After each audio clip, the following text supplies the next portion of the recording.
It finally happened, Steelers fans. Offensive coordinator Matt Canada has officially been fired by the Pittsburgh Steelers, and now it will be quarterbacks coach Mike Sullivan taking over play calling duties and running backs coach Eddie Faulkner taking over as the new offensive coordinator. We're going to tell you how those responsibilities are going to split up over the rest of the season. But first, let's go over the official statement from Steelers head coach Mike Tomlin released early this morning. Matt Canada has been relieved of his duties as offensive coordinator. I appreciate Matt's hard work and dedication, and I wish him the best moving forward in his career. So let me know down there in the comments section to kick off today's show. What's your one-word reaction to firing Matt Canada? I want to know. Let me go down there in the comments section. Can't wait to see your one-word reaction to this huge Steelers news.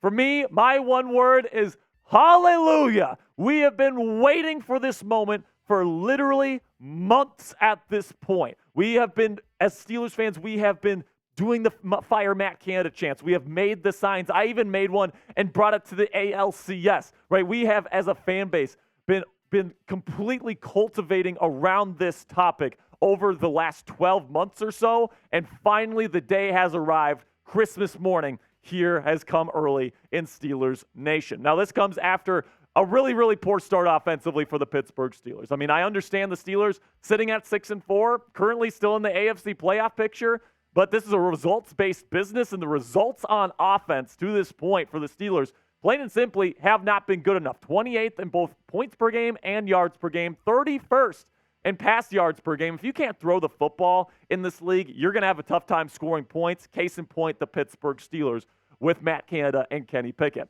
Third down offense and red zone offense, a little bit better, 25th in each category, but they're bottom 10 in all of these major offensive categories.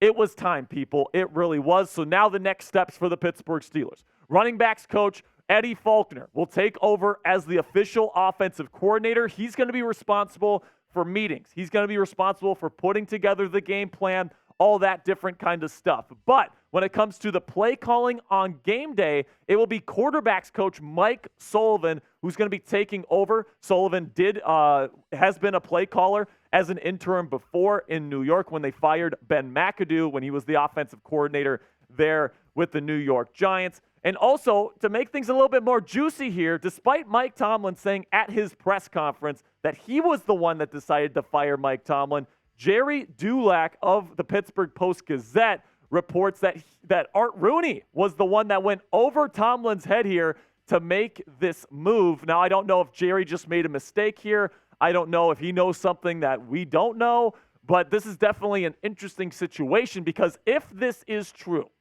Tomlin likely wasn't going to fire Matt Canada. And Art Rooney said, I don't care what you say. I am making the decision here. I am the boss. I am going to force your hand here as the head, over the head coach that's been here for over a decade and a half, which would really send a significant message to Mike Tomlin as the head coach moving forward. And then also, if this is true, I would also expect Art Rooney and Omar Khan, the GM, to play a very key role in picking the next offensive coordinator. If Tomlin really was the one that made this decision, then I would probably say Tomlin's the guy that's going to be making the decision for the next offensive coordinator heading into the 2024 season. But if it really was Art Rooney, I don't think that he would have much confidence in Tomlin picking yet another offensive coordinator after a string of failures when he's had the opportunity to make that hire. So coming up next on the show, has Rooney had enough of Mike Tomlin? Could Tomlin be next on the chopping block? I'm going to let you know what I think the situation looks like in Pittsburgh right now. But first, let's talk about today's sponsor at PrizePicks. Go to prizepicks.com/CLNS and use our code CLNS for a deposit match up to $100 today. And if you're looking to spice up your game days this NFL season, PrizePicks is a skill-based, real money daily fantasy sports game. And you might be asking yourselves, Jack, how does this work? Well, here's how. You pick 2 to 6 players. If they'll go for more or less than their PrizePicks projection, you can even win up to 25 times your money on any entry.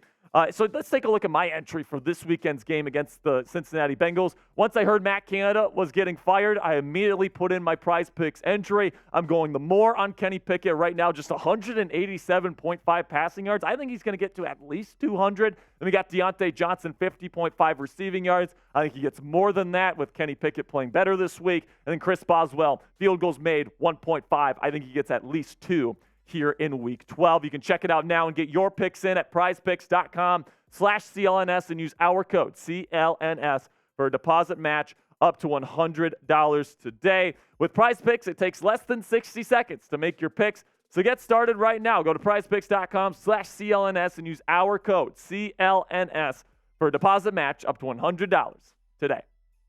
So when it comes to this decision here, if Art Rooney actually did fire Matt Canada despite Mike Tomlin's wishes to keep him, I think this would definitely send a message to Mike Tomlin that Rooney's frustrated right now, and he wants things to get better and quickly on the offensive side of the ball. And if Tomlin can't fix it this time around, I mean, he might be the next guy on the chopping block, and Art Rooney might be having a conversation about Mike Tomlin in the years to come. And really, I really do think that Tomlin's grip of the locker room might be slipping here a little bit, because last week, I mean, we saw multiple star veterans here, big-name veterans on the Steelers roster really lash out because the offense was really not where it needed to be, and Tomlin wasn't really willing or able, it seemed like, to address the problem.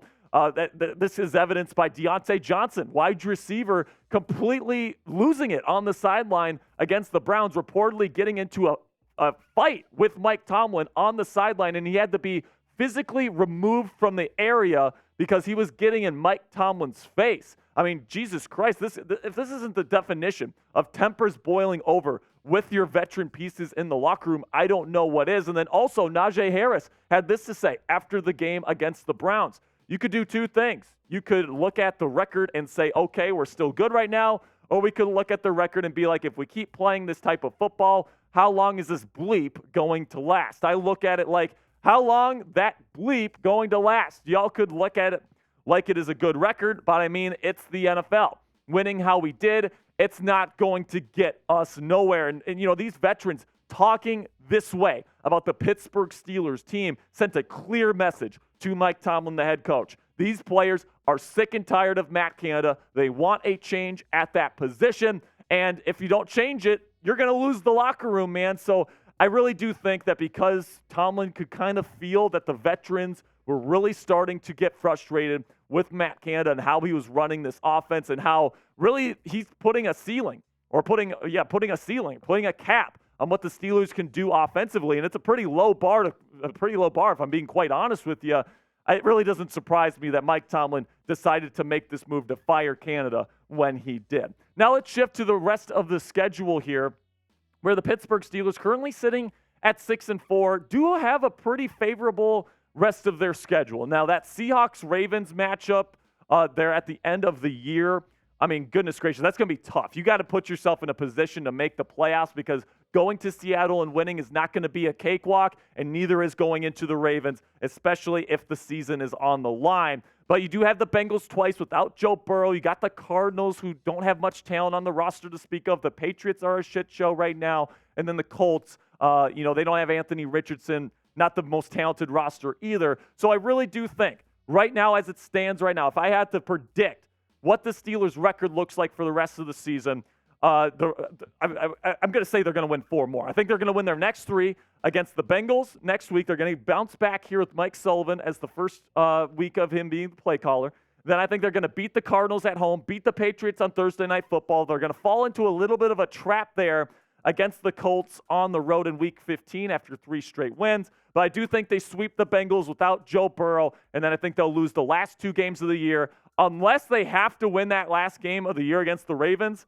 In which case I think the Steelers clutch up and get that victory. So the final record prediction here would be 10-7 is where I have the Steelers finishing at this point. Currently sitting at 6-4. I think they're going to finish at 10-7, and that's going to probably get you into the playoffs as a wild card. Now it's your turn. Predict the Steelers' final record for me after firing Matt Canada. Will this make a big difference? Will the Steelers make the playoffs? Let me know what you guys think down there in the comments section. And then also, before I say goodbye today, we actually had another signing here for the Pittsburgh Steelers as they poached inside linebacker Blake Martinez, longtime veteran linebacker here in the National Football League.